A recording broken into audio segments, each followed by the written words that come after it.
Pak Menteri, mohon perhatiannya. Ya, izin Bu Ketua, terima kasih.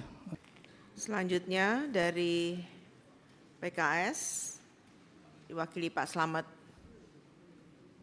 Sebelah kanan, Bu. Bismillah. Assalamualaikum warahmatullahi wabarakatuh.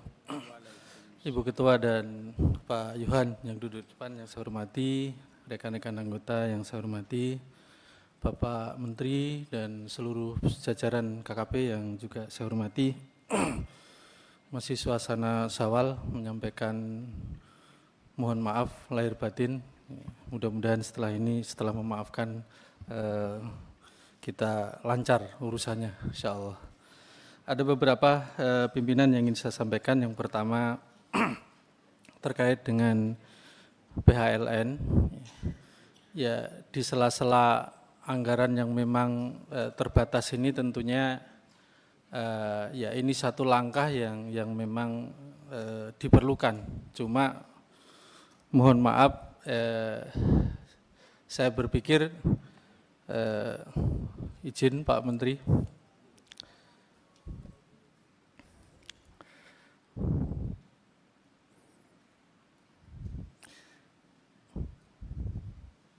Pak Menteri, mohon perhatiannya. Ya, izin Bu Ketua, terima kasih. Jadi terkait dengan yang pertama PHLN Pak Menteri. Jadi ya karena keterbatasan anggaran tentunya ini satu langkah yang mungkin memang menjadi satu alternatif. Cuma menurut saya pikir tidak ada makan siang gratis.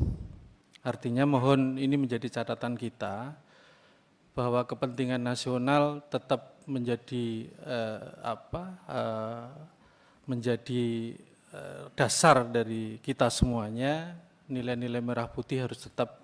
Artinya saya ingin menyampaikan sebuah catatan bahwa PHLN diperlukan, tetapi jangan sampai kemudian nanti mengorbankan kepentingan nasional. Ya, jadi ini nih mungkin yang pertama. Yang kedua,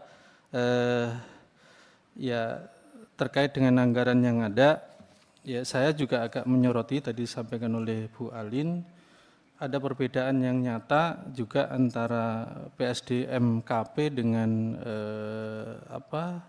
PSDKP. Maksud saya begini, ya kemarin kalau tidak salah anggarannya juga operasi setahun itu hanya 28 hari. Nah tentunya ini adalah peluang untuk kemudian bagi pengusaha-pengusaha yang nakal di saat memang tahu anggaran KKP terkait dengan pengamanan ini sangat longgar, sehingga ada potensi dua pihak yang memang saling memanfaatkan. Artinya supaya pengamanannya karena memang dananya terbatas cuma 28 hari anggap begitu, sehingga pengusaha-pengusaha yang memang niat dari awal nakal dan tidak mau diawasi, tidak mau, nah ini mohon bagaimana diambilkan solusi, sehingga saya juga ingin mendapatkan penjelasan PSDMKP ini kalau nggak salah lembaganya kan juga sudah dipecah sebagian ke karantina begitu ya. Ini tapi anggarannya bukan, PSDMK itu yang iya, maksud saya PSDMKP itu anggarannya 1 lebih. Sementara PSDKP hanya 600. 600, Pak. Saya ingin mendapatkan gambaran posisi PSDMKP-nya itu 1, sekian. Oh, Poltek itu. Oke. Kalau yang badan mutu itu? Oke, ya. Berarti saya salah ya. Kalau sekolah memang tidak bisa. Ini artinya yang poltek itu ya. Oke. Terima kasih Pak. Ya. Jadi tadi saya lihat ini kirain Bu Is gitu yang terkait dengan karantina. Mohon maaf kalau gitu. Ya karena kaitannya dengan sekolah berarti ini memang itu. Nah, paling tidak catatan saya untuk keamanan laut ini juga mungkin 2026 kita juga perlu memberikan sorotan, syukur-syukur di 2025 siapa tahu ada rezekinya untuk ABT ya, karena kalau keamanan laut kita sudah cuma 28 hari bagaimana kemudian kita akan bicara tentang PNBP dan lain-lain. Kemudian secara teknis untuk program, ya, saya mungkin memberikan sedikit evaluasi terkait misalnya di biovlog Pak, itu bagus. Ini program bagus, sangat dibutuhkan masyarakat, ternyata secara teknis memang seharusnya evaluasi dari teman-teman untuk menuju keberhasilan, lebih baik 6 kolam tetapi aeratornya digedikan daripada anggarannya tetap kita 8 tetapi aeratornya tidak maksimal. Ini sudah, nah mohon nanti dipertimbangkan secara teknis untuk menuju keberhasilan karena sarana ini menjadi penting ya. Mungkin jumlah kolamnya dikecilkan tetapi sarana yang lain kemudian dikuatkan. Ini hasil catatan dari teman-teman. Kemudian saya juga ingin mendapatkan penjelasan terkait dengan VMS yang lagi rame Pak Menteri. Ya, sisi lain pengawasan ini menjadi penting bagi pemerintah kan gitu ya. Tetapi ada apa kok penolakan rame-rame? Jadi sehingga di forum secara terbuka ini nanti kalau disampaikan, kalau ada yang kurang tepat juga bisa diklarifikasi di sini.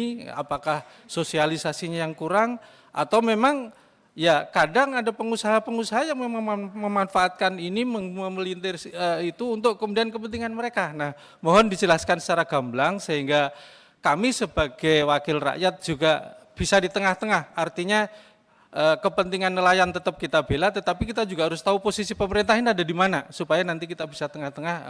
Jangan sampai ramenya ini ternyata juga ada penumpang-penumpang gelap yang ternyata memanfaatkan itu. Nah, mohon ini dijelaskan secara gamblang sehingga nanti kita bisa bersikap bagaimana kemudian solusi yang kemudian itu. Yang terakhir, saya juga dengan anggaran yang kecil ini, Pak Menteri, keamanan laut ini kan masih ada di mana-mana. Atau bahasa penanganan keamanan laut dengan bahasa Coast Guard kita itu kan masih ada di mana-mana nih. Ada di Bakamla, ada di KPLP, ada di KKP dalam hal ini PSDKP dan juga ada yang lain. Apakah kemudian tidak segera ini juga mudah-mudahan menjadi legasi bagi Pak Menteri untuk dikuatkan lagi bagaimana RUU.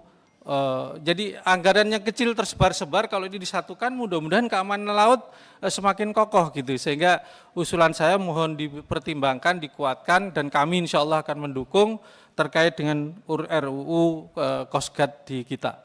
Itu mungkin beberapa catatan dari kami. Terima kasih. Assalamualaikum warahmatullahi wabarakatuh.